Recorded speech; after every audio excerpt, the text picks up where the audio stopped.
Hi, my name is Minister Dr. Cynthia Marie Whitley, and I'm not your conventional minister. The name of this podcast is Be Aware. Be aware of your thoughts. Each week we will review self-realization through storytelling. We will reflect on the theme as we become conscious and accept responsibility of how we create our life based on what we are conscious or aware of. Abracadabra. Two folk etymologies are associated with the word abracadabra. Studies by L.C. Graham says that the Hebrew's meaning for abracadabra is I will create as I speak, and the Aramaic meaning is I create like the word. Today, we will discuss the power of the word, and my intention is to expound upon the message attributed to Isaiah. Isaiah 55:10-11 reads as follows. As the rain and the snow come down from heaven, and do not return to it without watering the earth, and making it bud and flourish, so that it yields seed for the sower and bread for the eater, so is my word that goes out from my mouth. It will not return to me empty, but will accomplish what I desire and achieve the purpose for which I sent it.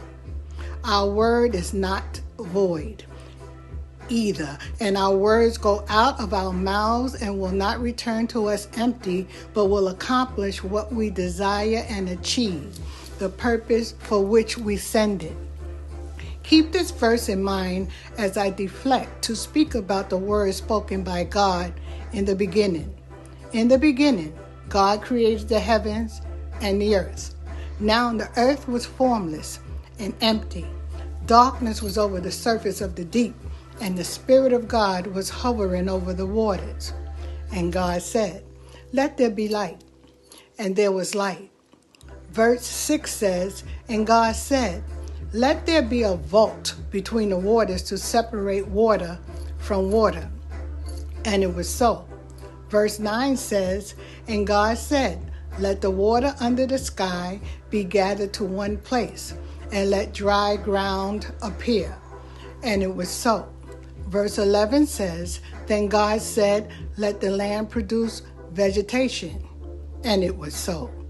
And God said, "Let there be lights in the vault of the sky to separate the day from the night." And it was so. I'll skip down to verse 26 where it says, then God said, "Let us make mankind in our image, in our likeness, so that they may rule over the fish in the sea and the birds in the sky." The major verse that supports the point of my intention is verse 27. So God created mankind in his own image. In the image of God, he created them. Male and female, he created them. Could there be a higher honor? Let's examine the word imagination. Do you see or hear the word image in it?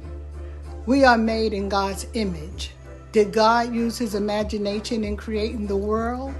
I ascertained that God created mankind with the ability to use his imagination just as he himself did. Remember, we are an individualized expression of God, so we get to create in that capacity. Consider creation in the beginning.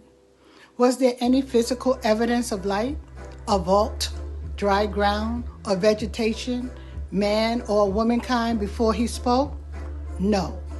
Listen to the definition of faith from most versions of the Bible.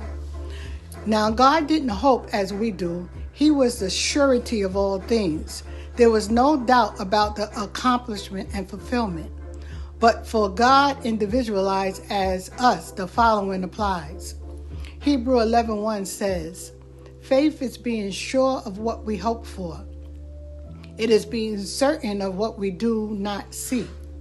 It means before what we think, say, or desire manifests, we do not physically see the evidence of what we say.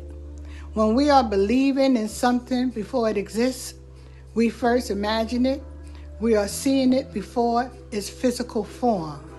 When we exercise faith, we are sure or assured and certain that our vision will come to be, just as God was certain of what he decreed. I repeat, we are using our imagination as we are hoping for something to manifest that we do not physically see. When we use our imagination, we are seeing with our mind's eye. I'd like to wager that God saw everything that came to pass before it was evident to the physical senses. Now back to God's creation story. Never was the process of how anything God created was explained in detail. No instructions were given or described in the creation story, which should give us reassurance that we don't have to worry about the details of the words we speak. God created as he spoke. We create as we speak. We create with our word, but we must expect and be aware so we are not limited in what we create. God was sure that what he said would come to pass. So let it be said. So let it be done. So it is with us. We speak a word and often declare a thing, sometimes believing wholeheartedly, whether positive or negative, that it will come to pass. We speak without being aware of the power of the spoken word. Feeling is the secret behind our words manifesting. The strongest feeling behind what we wish to manifest will win out as we speak or yearn from the heart. That is why we must watch what we say. It is written, man should not live by bread alone, but by every word that comes from the mouth of God. Proverbs 18:21 says that life and death are in the power of the tongue. So let us be careful what we think and what we believe, because even though we may have no idea how it will manifest, it will. Willis Kenyon says, every idea that flows into your mind carries with it the power, the way, and the means of its own accomplishment and fulfillment. If we follow the example of the creation story, we will realize that we don't need to know how or the exact process of how the manifesting of our creation will take place. Just know that it will. We are to walk by faith and not by sight. Let's be certain without declarations. We can infer that God's declarations were certain. So let it be said. So let it be done. There is no wavering. He didn't think he wanted to create the earth, which points to the certainty of his declaration. He knew his intentions without wavering, and what a gift that he made men, women in his image, to be powerful, individualized creators like himself. With our words, we decree a thing.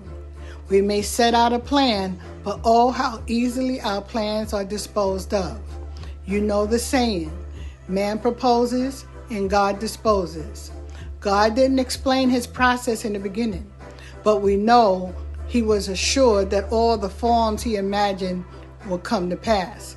Let's be intentional with the words we speak. Abracadabra is not a spooky word. It means I will create as I speak. I create like the word. At first, it is no form, and then it is. Let's learn from God. Let's follow whose image we are made in. When we're intentional, it often feels like a miracle when what we have spoken comes to pass.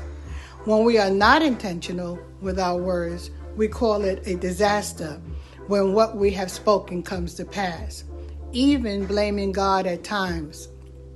So I'll end this by repeating what Willis Kenyon says. Every idea that flows into your mind carries with it the power, the ways, and the means of its own accomplishment and fulfillment. So remember, your words will not return void. Your words are more powerful than you imagine. Let's take our time as we become intentional about what we think and what we say so we can create the life of our dreams. Shalom and amen.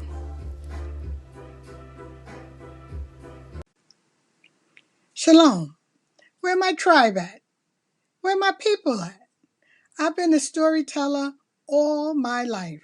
I love telling stories, but I come now equipped with information, with self-help information from my study of more than 40 years. I have a lot to give and I want to give it to you.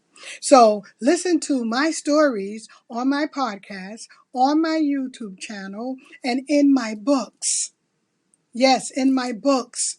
Come to see where I'm coming from so that you can see how what I have to put forward can benefit you, how it can increase and have you increase in your life. Shalom.